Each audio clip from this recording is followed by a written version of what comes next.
Joshua chapter 9. Now when news of this reached all the kings west of the Jordan, those in the hill country, the foothills, and all along the coast of the great sea toward Lebanon, the Hittites, Amorites, Canaanites, Perizzites, Hivites, and Jebusites, they came together to wage war against Joshua and Israel. But the people of Gibeon, having heard what Joshua had done to Jericho and Ai, acted deceptively and set out as envoys, carrying on their donkeys worn-out sacks and old wineskins, cracked and mended. They put worn, patched sandals on their feet and threadbare clothing on their bodies, and their whole supply of bread was dry and moldy.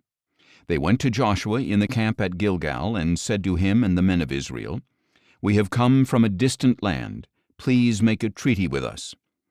But the men of Israel said to the Hivites, "Perhaps you dwell near us. How can we make a treaty with you?" "We are your servants," they said to Joshua. Then Joshua asked them, "Who are you, and where have you come from?" "Your servants have come from a very distant land," they replied, "because of the fame of the Lord your God.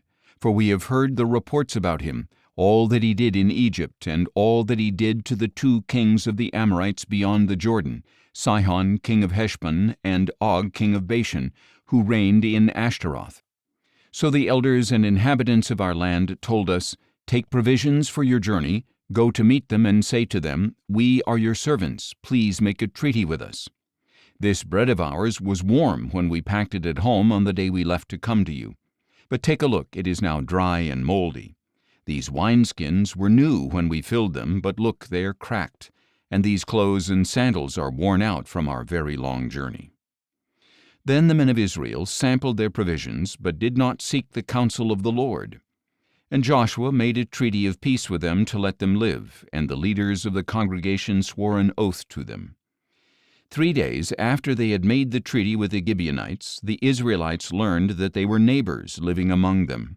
So the Israelites set out, and on the 3rd day arrived at their cities, Gibeon, Kephirah, Beeroth, and Kiriath-Jearim.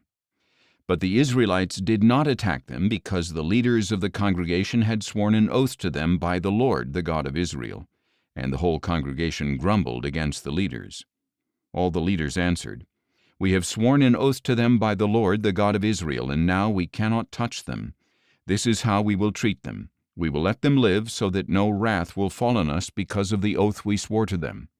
They continued, "Let them live, let them be woodcutters and water carriers for the whole congregation."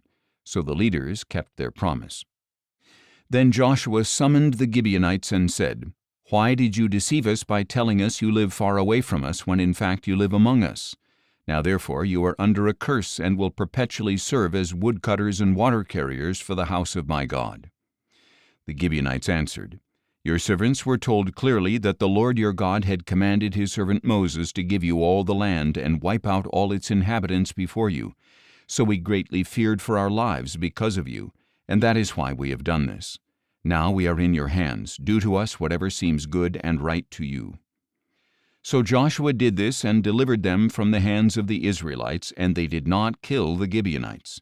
On that day he made them woodcutters and water carriers, as they are to this day, for the congregation of the Lord and for the altar at the place he would choose.